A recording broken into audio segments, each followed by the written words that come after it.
All right, can everyone hear me okay?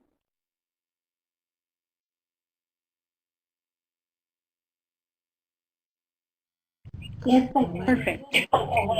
we hear you. Okay, great. So good morning, afternoon, or evening, wherever you may be joining us from. We're excited to introduce our special guests and get started for today's webinar. But before we do, a little bit about MVU and MVLRI first. So established in 1998, MVU's mission is to advance K-12 education through digital learning, research, innovation, policy, and partnerships. In 2012, the governor and Michigan legislature passed legislation requiring the Michigan Virtual University, or MVU, to establish a Center for Online Learning Research and Innovation, and through the center directed MVU to work on a variety of projects. The center, now formally known as Michigan Virtual Learning Research Institute, or MVLRI, is a natural extension of the work of MVU. The goal of the Michigan Virtual Learning Research Institute is to expand Michigan's capacity to support new learning models, engage in active research to inform new policies in online and blended learning, and strengthen the state's infrastructures for sharing best practices. A little disclaimer before we get started. This webinar is being recorded and will be shared publicly. Consequently, anything shared during this webinar, including chat comments, could be shared publicly. This webinar may represent a presenter's or an attendee's personal views, opinions, conclusions, and other information which do not necessarily reflect those of MVU and/or Michigan Virtual Learning Research Institute and are not given nor endorsed by MVU, MVLRI, unless otherwise specified. So tonight we are really excited to have Dr. Dorit Maor and Dr. Cathy Cavanaugh joining us. So I'm going to do a little bit of an introduction and then I'll hand it over to the two lovely ladies that are joining us. So Dr. Dorit Maor is a senior lecturer in the School of Education at Murdoch University, Western Australia. Dorit's research interests include social constructivism as a reference to teaching and learning and the influence of e-learning on the quality of teaching in higher education and K-12 education. These include the changing role of the teacher and the learner in teaching and learning online, the fit between technology and pedagogy in teaching, the creation of communities of practice amongst educational practitioners, the use of multimedia and new technologies to enhance inquiry learning in the secondary school science classroom.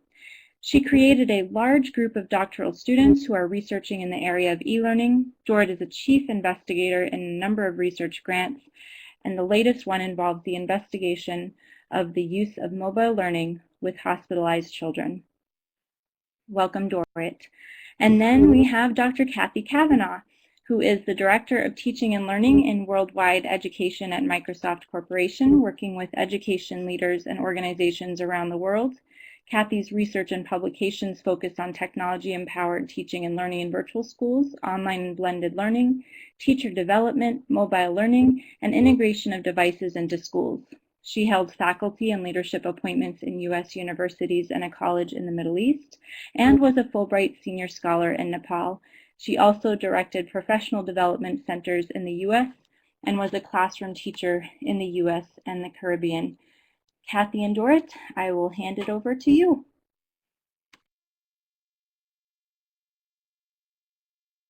Thank you, Catherine.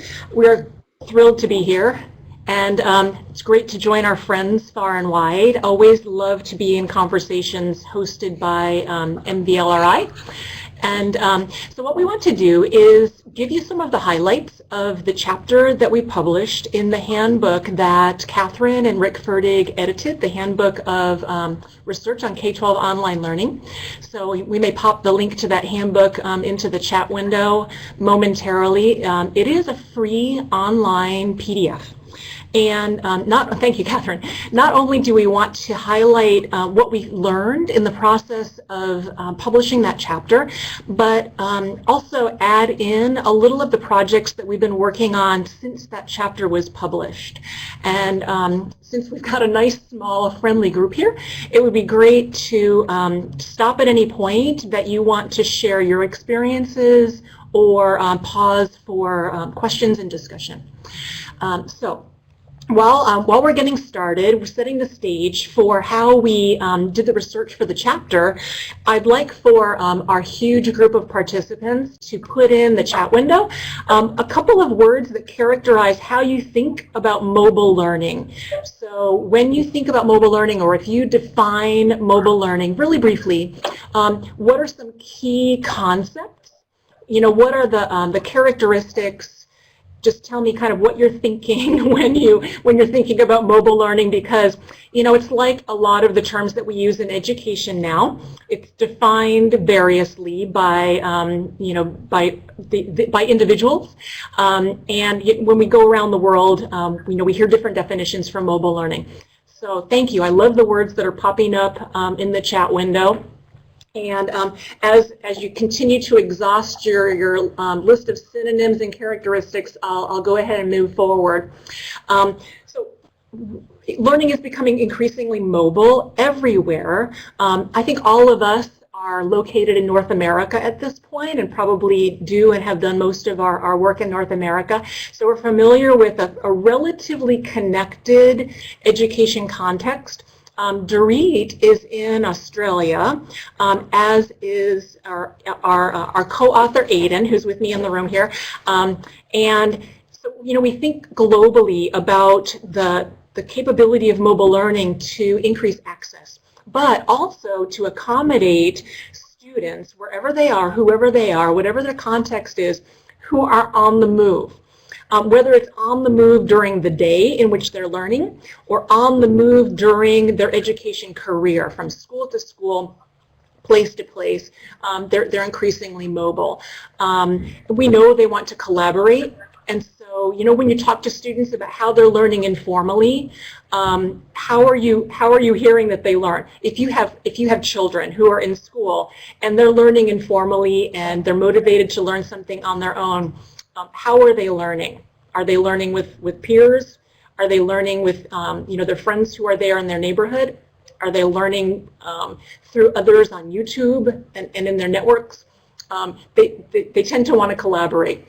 And all of the students who are in school, whether it's K-12 or higher education, are in social networks, or at least they know about social networks. And so this is kind of what they're used to. So for our purposes, in terms of the chapter, what we were thinking about was mobile learning experiences, so experiences that are mobile. When a student accesses an education experience or program or resource, it should be where they are, when and where they're learning. So when we think about mobile learning, it's having that learning experience when, where, and as needed.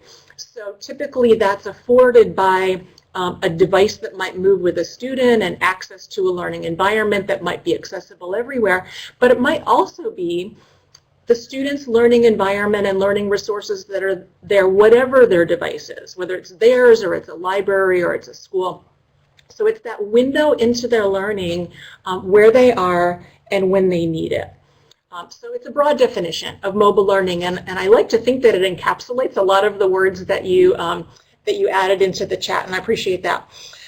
So the way that we collected the information that we have in the chapter was to look back only to 2010 for a lit review, to look at published studies, empirical research on learning within mobile environments and with mobile devices from that period. We also looked at policy, primarily national policy that that evolved in alignment with the development of mobile learning programs in some key countries, and we'll explain what we mean by those countries and what those policies, how those policies evolved to expand mobile learning and what the outcomes were. And so we wanted to look at the affordances and limitations of mobile learning environments, whatever they may be, for primary and secondary students specifically, from the research within the academic perspective and also the national perspective, so that we could then come out with some implications and some recommendations for further research and for leadership and policy. So that was our goal in the chapter. But as you can imagine, with a fairly short time window, there were limited studies that we had access to. And so what we'll do in the next several minutes is to summarize what we learned from looking at the policy and looking at the research, and then, as I said, some of the updates on some new projects that we're looking at in mobile learning, and then some of the last words and implications. So, Rebecca, I agree with you that what we're talking about is not available to everyone. Increasingly, the access is available and low-cost devices are available. And so what's interesting about mobile learning is that it's becoming increasingly diverse. So what we used to think about as learning with internet and a laptop can be learning with a laptop, a tablet, a mobile phone, you know, a wearable device potentially that someone is communicating on through whatever communication infrastructure they have available to them. So really interesting things are happening in mobile learning, and we're glad to have had a chance to learn a little bit about what the state of the art is at this point. So let me move on here, and these are some of the reasons for mobile learning that were described in the literature. And if you have a reason why your organization or an education system or a school that you're aware of engages in how we think about mobile learning that's not there, it would be great if you add it. So, you know, as we think about the ways that people are engaging with mobile learning becoming more diverse, the learning needs becoming more diverse, I think the reasons and the rationale behind mobile learning are also becoming more diverse. And so we'd love to hear what you're learning and what you're noticing. So clearly, there is the top need is to influence student achievement by giving them access to experiences when and where they need, to expand their access to those experiences, and to give them potentially more relevant experiences. In some places, access to mobile learning is considered an equity issue. So it's an attempt to close some of the access divide. In other places, there's especially in virtual schools, there's an interest in increasing family involvement or family integration or family connection with education. And in other cases, it might be an attempt to give students a more individualized or personalized or differentiated kind of experience. Certainly the expectation is that by having those experiences, they're developing the non-cognitive or 21st century or deep learning sorts of skills that transcend their learning within an academic area. So I'm going to take a breath here and take a look. Thanks, Randy, for adding in your thoughts. Connecting with students in a medium that they're familiar with. Absolutely. So kind of getting them where they are and engaging them within a medium that within which they have fluency. And then, yeah, boxes of learning I like. I like boxes of learning. We're always trying to think outside the box, and there are many boxes, physical and virtual, that we're encountering. So I'll wrap up this rationale discussion. Some of the countries and systems that we looked at also say that they use mobile learning so that students will be future ready, so that they will be able to succeed in the new PISA requirements, for example, the collaborative problem solving, those kind of more complex, more collaborative skills that are being measured more and more often. So the reasons are evolving, but they kind of cover the gamut of what what education is for. So I'll take a few more minutes and summarize some of the research that we found, and then I'll turn it over to Dorit to describe the mechanics and the outcomes behind the lit review itself. So a couple of the bigger picture themes that we found were that mobile learning, in some cases, was seen to contribute significant learning gains, especially when it was collaborative.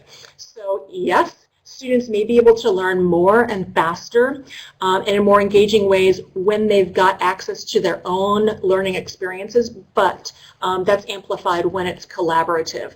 Because of the expansion of time and place, and because in many cases the belief is that it's seen to be a more meaningful experience and a way for students to engage with complexity in collaboration. You probably know John Hattie's work, and so what we wanted to do was look at some of the research that showed that mobile learning contributes to some of Hattie's high-impact approaches, like metacognition, reflection and feedback. And many of the studies that we looked at pointed to specific applications that they enacted that relate to some of Hattie's high-impact approaches. So, for example, we know that more frequent feedback, more meaningful feedback, more timely feedback is important in learning. And when educators and students can annotate student work, can engage in peer review, can use some polling and interaction technology, then that's a way of expanding the opportunity for feedback. So it was great to see examples from within the research that showed that some of those highly effective approaches were being addressed successfully using the technology and the platforms that were available. So just a couple more kind of big picture points about what we saw in the research. Writing skills was something, writing and language in general, were something that definitely came to the top. The idea behind some of the studies was that overall writing ability increased significantly, especially when students were able to use their mobile technology across all stages of the writing process. And in addition to the writing fluency or the writing skill, they showed the multiliteracies, those new literacies increasing, which makes a lot of sense, but it's nice to see that validated and measured. In terms of the receptive aspects of language learning, certainly students had more access to media, including reading that were relevant to them, and having access to that and tools that they could use to interact with text led to more motivation and then higher levels of analysis and synthesis because the tools were embedded within the text that they were using. And so all of the references obviously are in the chapter, so you can get a little bit more detail, and we're kind of summarizing and highlighting at this point. So I'll wrap up my comments at this point by just addressing assessment. As we think about embedding assessment within the learning experience rather than having it to be a separate event, the mobile learning technology affords that. So there's a digital record of what students are doing, what the feedback is, and that formative process, especially because the note-taking and journaling, all of those capabilities are there within their learning environment. So they can go back and see their learning journey. Teachers can see what they've done along the way and get a clearer, more refined sense of how students are progressing. And it was great to see those gains or those benefits documented for students with learning disabilities in particular. So before I turn over to Dorit to talk about the Lit Review, do we have any comments or questions, anything related to this that anyone has found or noticed or wants to bring up at this point?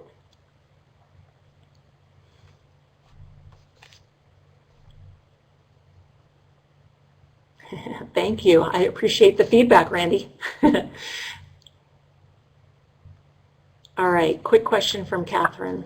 Catherine can speak, I think. I can.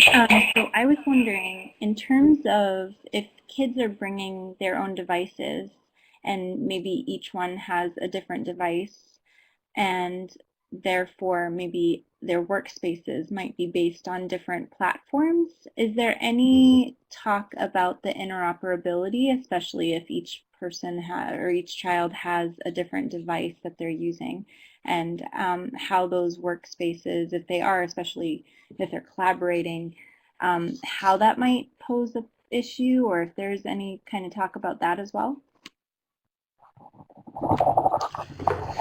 Yeah, hi, this is Aidan here. It's a great question because one of the biggest issues that schools are undergoing at the moment is this move to BYOD. And many schools that have gone through that process are either looking at BYOD where it's actually a managed device, so that means that every student will bring their own device, but it has to be a particular one. And by choosing a particular platform, whatever that environment might be, at least everyone is using the same sort of infrastructure, the same sort of applications to be able to support those collaborative or creativity type tools. What we do see though is that when schools basically allow people to choose whatever device they want, then it becomes not only a management and a security investment that the school needs to do, but more importantly what happens is that everyone then goes back to the lowest common denominator, which is the web.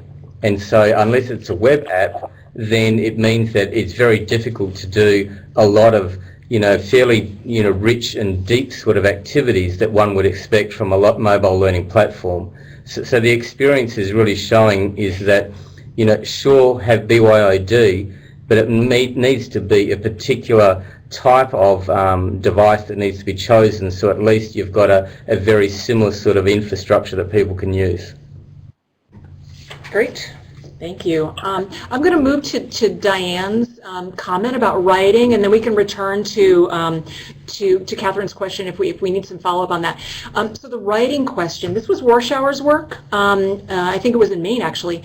And but I've seen some studies recently that talk to the text speak, and yes, when students are students are great code switchers. It's kind of the bottom line of that study, and it may have been through the Pew Internet and American Life project, but it found that students, because they have the technology, are writing more than they did without the technology or before the technology, and when they're writing in an academic setting, they really aren't using text speak.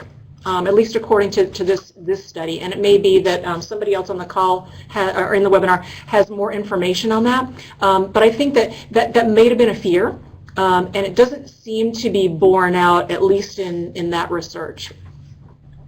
So any follow-up on those before we continue forward? Okay, I'm going to move ahead and let Dorit jump in with the lit review. Okay, thank you, Cathy, and thank you, everyone. Before we start, I would like to pose a question that you will think maybe during my presentation, and maybe we'll get back to it at the end. I assume that not many of you are researchers, but more practitioners, but still, what kind of research issue would you like to see be answered, or for yourself to be involved in that, in particular for mobile learning? So what kind of is a burning question that you have that you think research can deal with and can answer? So, and maybe through my presentation you can think about it and see whether we can get back to the end at the end and see whether it fits with what we're doing, and have a very short discussion about it. Is that okay? Yeah. Okay, so I will start, and not to contradict any of what Cathy was presenting. I will look at a different perspective of the research and some other anecdote to do with research and our chapter. So, in addition to the research and collecting information about mobile learning, we did our literature search for mobile learning, starting with 4 major databases, ProQuest, ERIC, A+ Education, and Informit. These are databases that usually sit within the university library and accessible to everyone. We limited the research to peer-reviewed material that has been published in the last, from 2010 to 13, in the last 3 years when we wrote this chapter. Initially, we used keywords like M-learning, mobile learning, which resulted in 3,807 articles. Then we added the keywords of peer learning and K-12, which reduced our sample to 46 relevant articles. We added more terms such as mobile learning, table computing, school personalized learning, which again reduced our sample to 23 studies. Now, just one comment, we put, for instance, mobile learning in quotation marks to ensure that the two words are retrieved adjunctively to one another together. And so you don't retrieve a document, for example, that has mobile on page 3 and learning on page 24. This is a kind of a trivial comment, but a usual mistake that researchers are doing. So just to explain why we did go through this process. In the final cut, we review abstract and selected empirical studies only within K-12 setting between 2010 and 2013, and refining our research in this way resulted in a peer-review article in 10 studies. Now, this not to say that all the literature that Cathy mentioned before is not valid, but we did a specific search to confined in this area.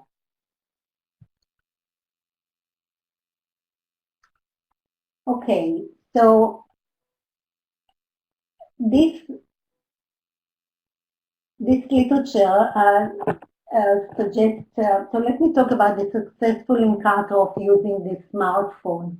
I divided this to the setting in school, from primary to secondary school. In primary school, we see personal learning through goal-based approach. We see the tailor-made ebook in elementary school to improve literacy. I think Cathy mentioned this already. And use of fraction games on iPad or use of tablet PCs to learn computational skills. So mainly the mobile learning is used in the area of literacy and mathematics. In middle school, we see studies that mention that students work as mathematicians to explore authentic problems and construct useful knowledge in mathematics. And mobile learning helps these students to develop their mathematical skills. In secondary school, we see more and more the use of smartphone for text messaging, and that's on their personal phone to improve reflection. So when students using the texting in asynchronous type of way, it helps students to reflect. Interesting enough, many teachers are still reluctant to use the text messaging with the students, and the literature made a lot of comments on that. It's interesting how these things will develop and whether the professional development will help teachers to overcome this fear. Also in secondary school, year 8, especially science classroom, we see more and more teachers engage in formative assessment. This is enable real-time feedback, including pedagogical recommendation based on the learner's performance. So not only that the mobile learning engage the students more, of course it also engage the teacher by providing more real-time feedback to individuals and groups.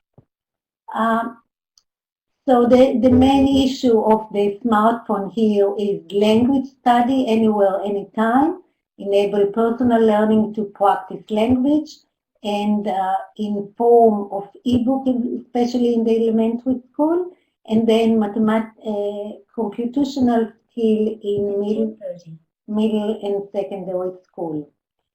The advantage of it, the literature mentioned, allowed flexibility, customized it to the need of the personal student, and collaboration and co-creation of knowledge.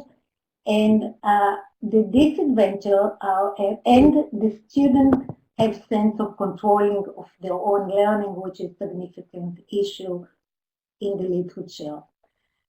The disadvantage, which mentioned a lot by the teacher, is that classroom control and also student engagement sometimes was lower than for comparable tasks when the iPad was not used. And this is a very interesting comment by the teacher.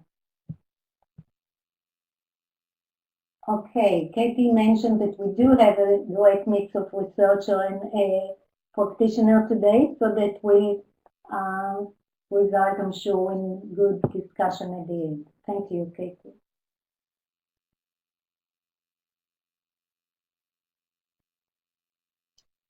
I want to focus on few studies in particular to show you that research is not everything. In one study that was conducted in 2012, they were looking at student reaction to mobile learning, and the results they suggested that it was a mixed reaction when comparing personal computer, which they call e-learning, to mobile computer by the student. First of all, the students were usually work in the computer lab, and many were new to M-learning. But what they did, you see the percentage of on the screen, 75 said M-learning gives them a greater control, but only 55 said learning on the mobile device was easier than learning on the personal computer, etc. The point I want to make here is they analyze each question, each item from the survey by itself. And if you look at the personal item, one in isolation, they may make a difference and they may make a sense. But if you look at it together, sometimes it contradicts each other and doesn't make so much sense. So the point I'm trying to make here, that when we have a very specific study like that, we find the study and the survey and do everything clearly ahead of time so we can make sense at the end, basically. It's interesting, but somehow contradicting result. So the suggestion that the students benefit for it, but we can't make great conclusion from that. In addition, the student group were 22 students overall. A different empirical research was conducted in 2010 in the slum in Mexico that involved 160 students. Students in the rural village benefited more, but there was no information on the teacher perception or preparation. The interesting issue in this study in particular, that the rapid adoption of the mobile technology was driven by the students, not by the teacher.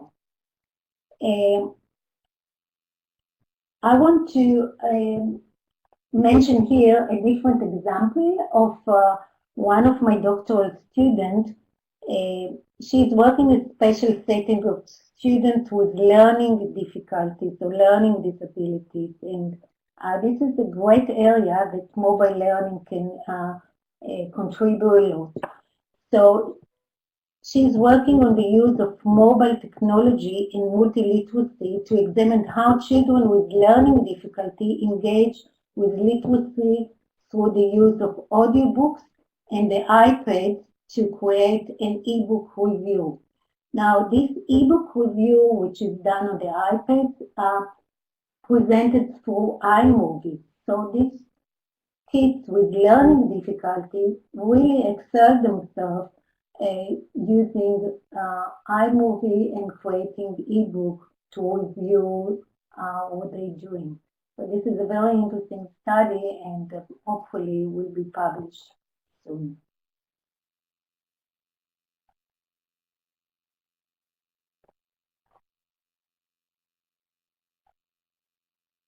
Okay. Sorry that I pause between. Currently, I'm involved in a study to do with hospitalized students. Aiden involved in this study as well, which is great. But prior to start the study with children in hospital, I conducted a literature search with a colleague in America. And we were interested in some research questions. The first question was how technology have been used to support hospitalized children in relation to their education and social well-being. What kind of empirical research have examined this issue? And what are the findings and outcomes for children and professionals working with hospitalized children?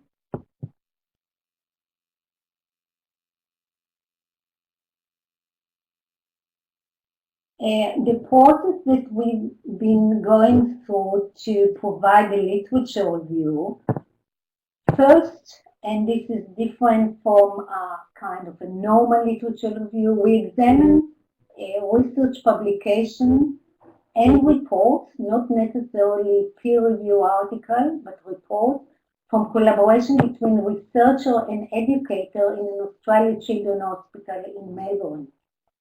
Then we use the snowball approach and follow citation from this article. Snowball approach, if you're not familiar with this terminology, just look at the references, look at citation, look at quotes and find and follow from there rather than doing proper research. Then we move to systematic research of key educational and health databases. And we will find the search to peer review empirical study with adolescents under 18 and use technology while in hospital. Now, we didn't restrict ourselves to the dates, and we wanted to see what happened in generally in this field. So the result was only 14 articles. However, this was quite significant. We created two tables that help us in this process. The first table was for each research. We put the purpose, the participant, the technology and pedagogy that have been used, and whether they created community and what are the strategies of support in this study. In the second table, we look at the method, the measures and the theme, and the outcome, the impact and finding. The reference is here, but we will provide a reference if necessary. And the way, I just have a snapshot here of one table, but it's interesting to note that even though some of the study they didn't call mobile learning or mobile technology, that was the intention. So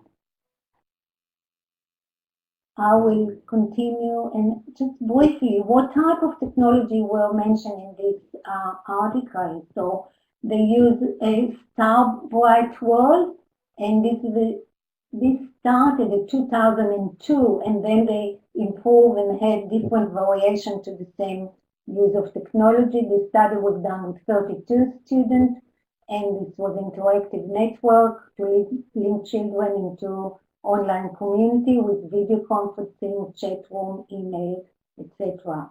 Then the other one was web-based virtual community with 22 children, and they use 3D Word for instant chatting.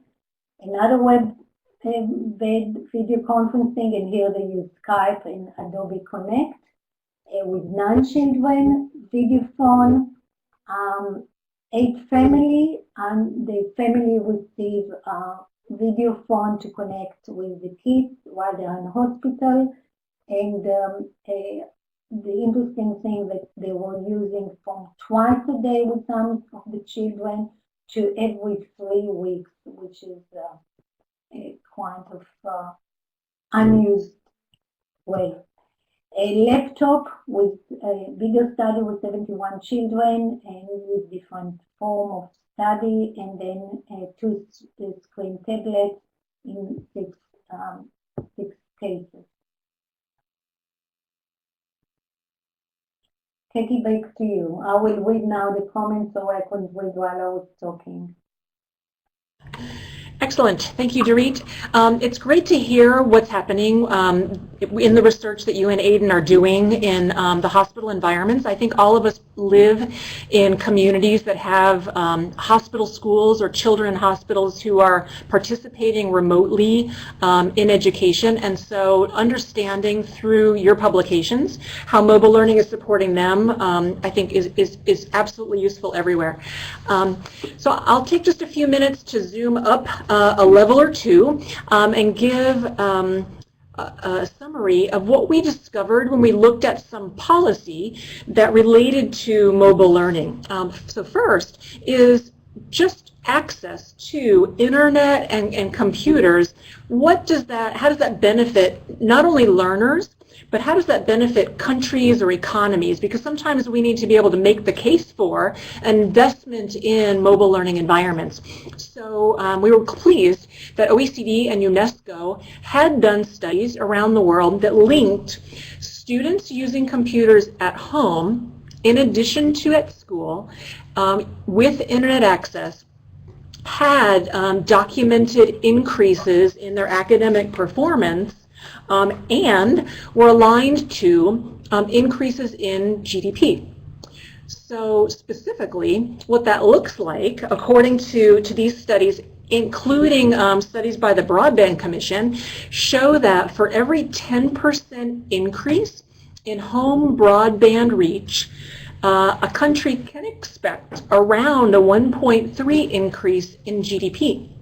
So really interesting relationships that help policymakers to have a broader rationale. Yeah, I was fascinated as well when we found that. So these are 2010 figures, and again, the references are in the handbook. I'll look for more recent data because I think potentially those benefits could be magnified. So not only is it students, children having access to learning and appropriate material, but families having access to not only services but also further learning material.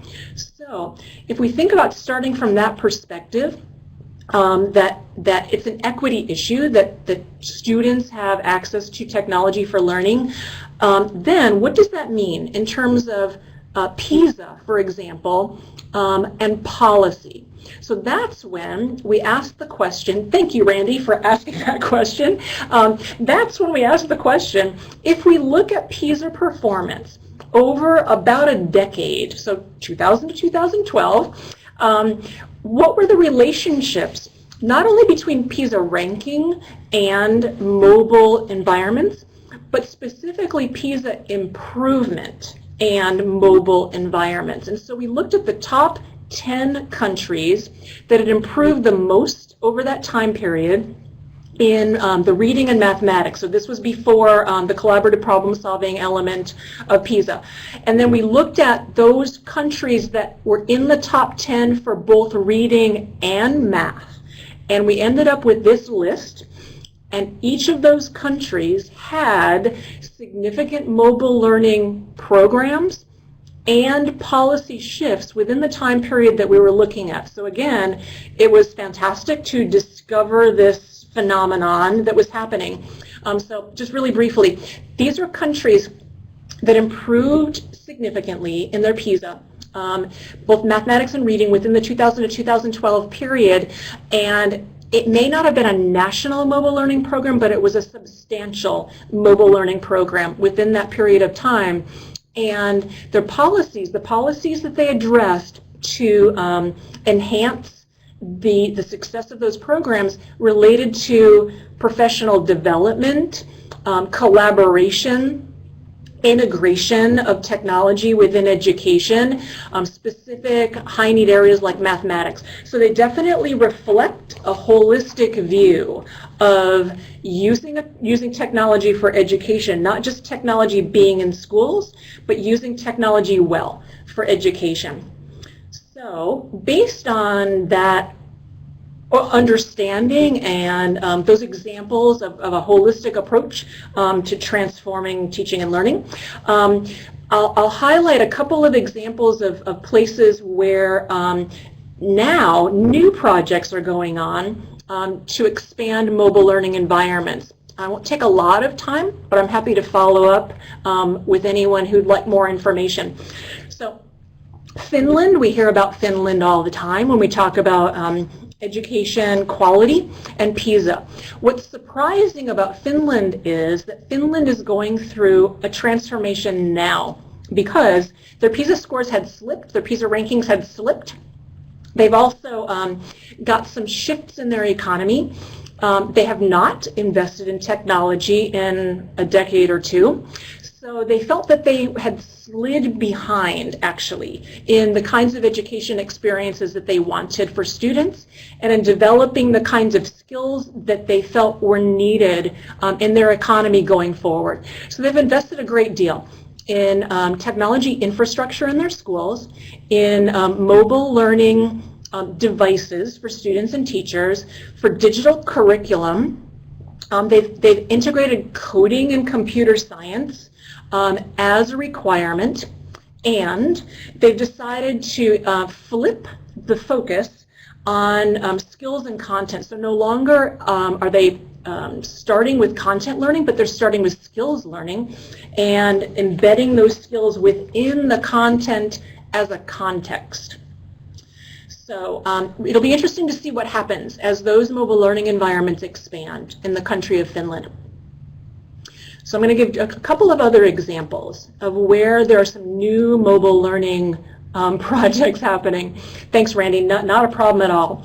So in France has identified equity as a concern within education, and I think now more than ever, with the events of the past week, we can understand why equity in education is a core concern in France. So France is also investing heavily in mobile learning infrastructure and learning environments so that more students will have access to relevant content and experiences. And France has been an interesting showcase for technology, mobile technology in particular for students with dyslexia. Some interesting work coming out of France that we can point you to if you have an interest specifically in technology and learning challenges like dyslexia.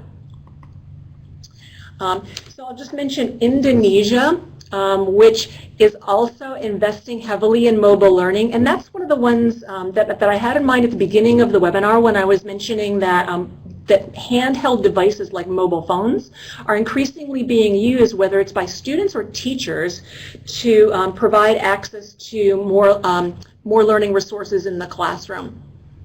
South Africa is another one where there are investments in specifically, the focus right now is on professional development and rethinking teaching practice, student-centered teaching practice, and more differentiated teaching practice. And then I'll finish up by mentioning India, which if you've been there or you know about India, is a large and diverse environment when it comes to education.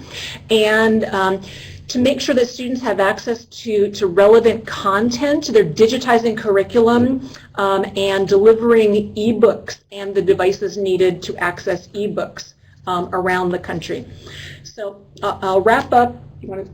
Okay, so I'll finish up my section here. I know we're drawing close to the end, and I want to give Dorit a chance to wrap up with implications.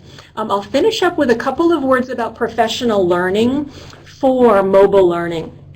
And so within the chapter, we outline this 4 C's approach that we and others are adopting with success to change teaching practice to a more differentiated, personalized, student-centered approach, to creating and communicating about content and approaches that are effective, and then celebrating those successes and those ideas and innovations, so that the expertise and the impacts that each teacher experiences don't stay locked in that teacher's classroom.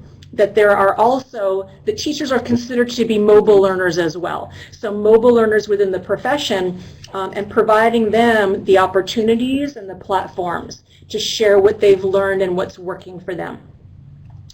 So I'm going to bring Dorit back for our implications section, and then we'll see what discussion pops up.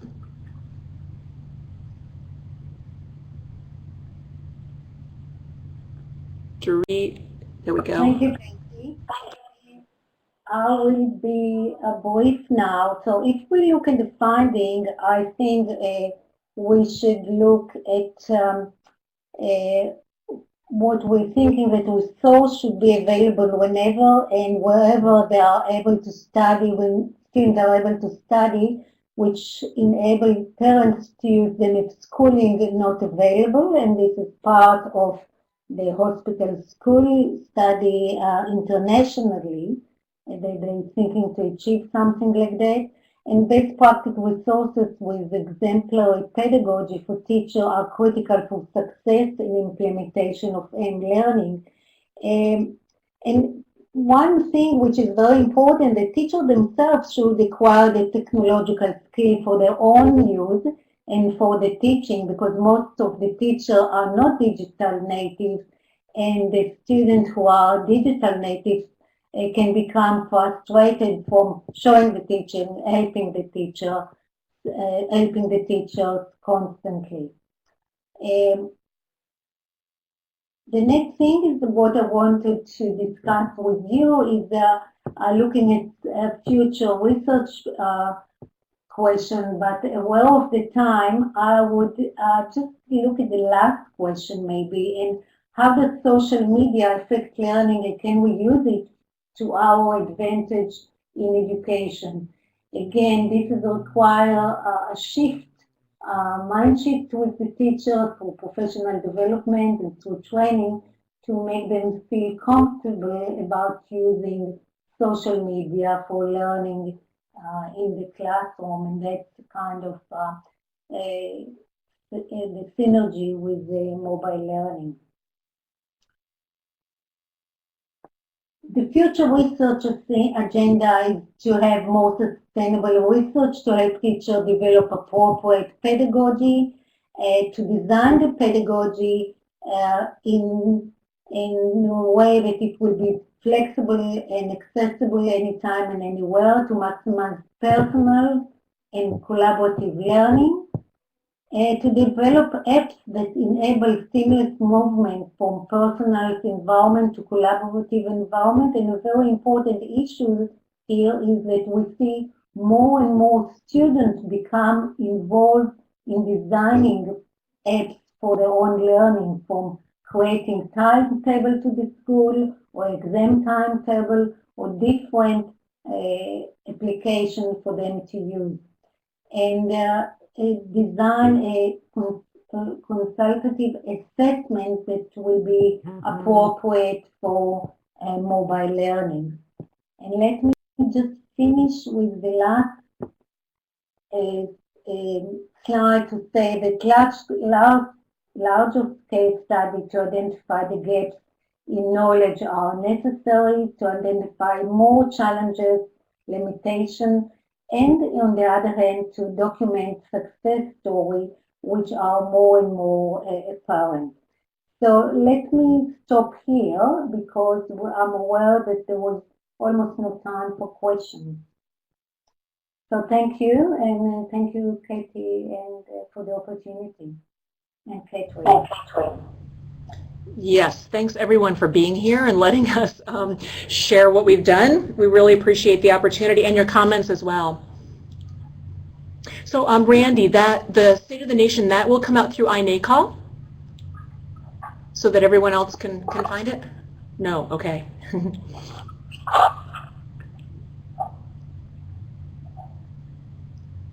So Dorit, do you recall studies that talked about connectivity in remote areas? Yes, we have some studies that I will have to say. I'm just putting the website the paper. Okay, good. Yeah, I just put the reference to the paper. We don't have a large study or even study global learning. Talking about Australia, much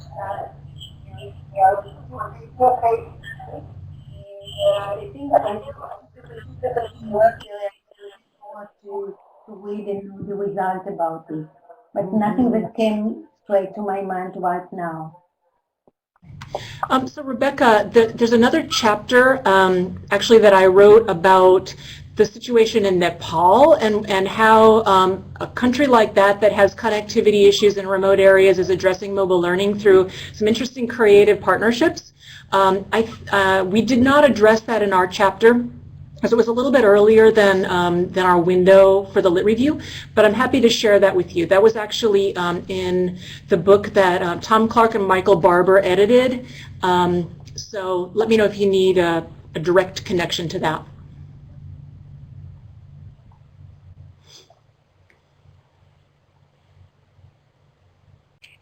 I think we have time probably for another question if anybody has one.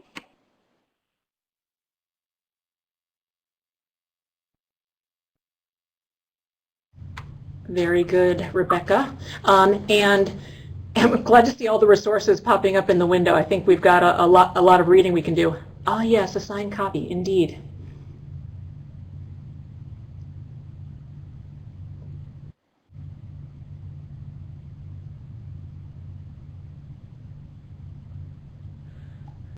Cathy, I do have a quick question about if you looked across subject areas and the affordances. I remember one of the results was about how students might like to read on a larger screen, but I was thinking also if there were certain subject areas that might have more affordances on, say, a laptop versus a smaller screened mobile device.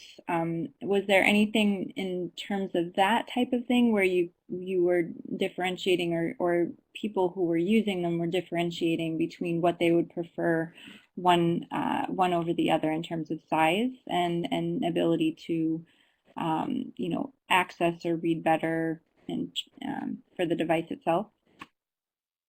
Yeah, I'll share a couple of thoughts, and then Dorit may have something to say as well. So, Catherine, your question's important when we think about what we want out of an education experience.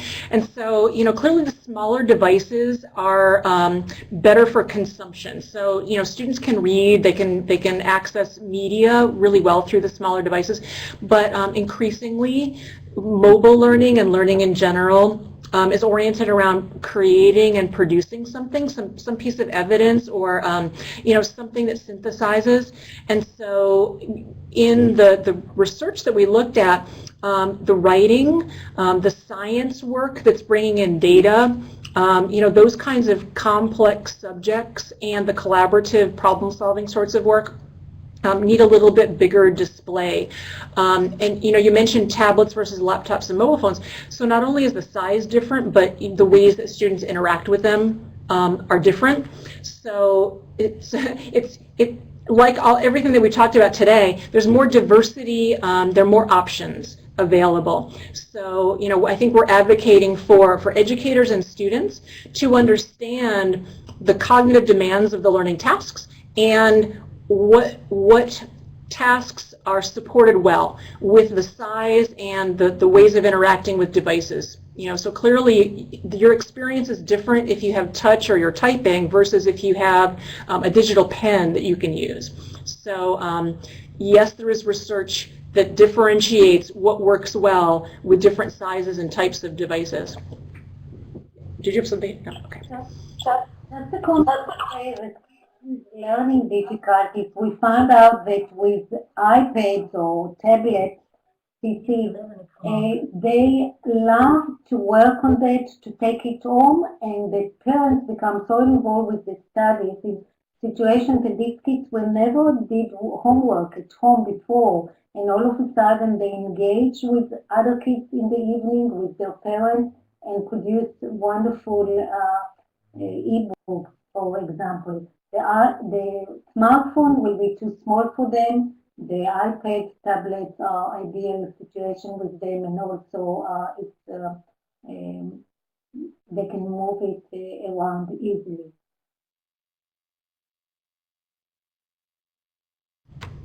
Thank you guys so much. And if you both could also include your email addresses in the chat box, and we would be happy to post any resources that you would like to share with the greater audience. If you want to send those our way, we're really happy to have you here, Cathy and Dorit and Aiden as well.